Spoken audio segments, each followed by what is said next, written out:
Des 5400 bureaux de vote disséminés sur le territoire centrafricain, la communauté économique des États de l'Afrique centrale n'a pu déployer ses 31 observateurs que dans 152 bureaux de vote, dont la capitale Bangui et sa banlieue Bimbo.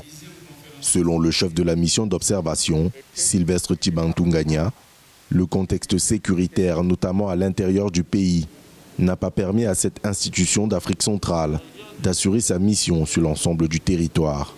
Un engouement des électeurs a été remarqué dans tous les bureaux de vote visités par notre mission. Des files importantes étaient remarquées devant les bureaux visités par la mission. Cependant, de légers retards ont été observés. Modibo Sidibé, l'ancien Premier ministre malien, conduisait la mission d'observation de l'Union africaine, constituée de 20 observateurs provenant de 13 pays. La mission de l'Union africaine a elle aussi restreint son observation du scrutin du 27 décembre aux 8 arrondissements de la capitale Bangui.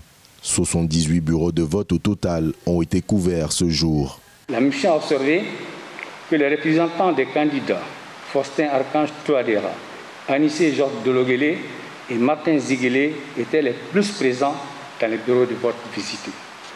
La mission a constaté que dans la plupart des bureaux de vote observés, les mesures barrières, notamment le port des masques et la distanciation sociale, n'étaient pas respectées dans ce contexte de pandémie de la Covid-19.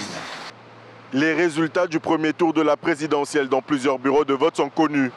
Mais selon le code électoral centrafricain, l'autorité nationale des élections a 8 jours après le jour de vote pour annoncer les résultats provisoires. À son tour, la Cour constitutionnelle dispose de 15 jours pour proclamer les résultats officiels.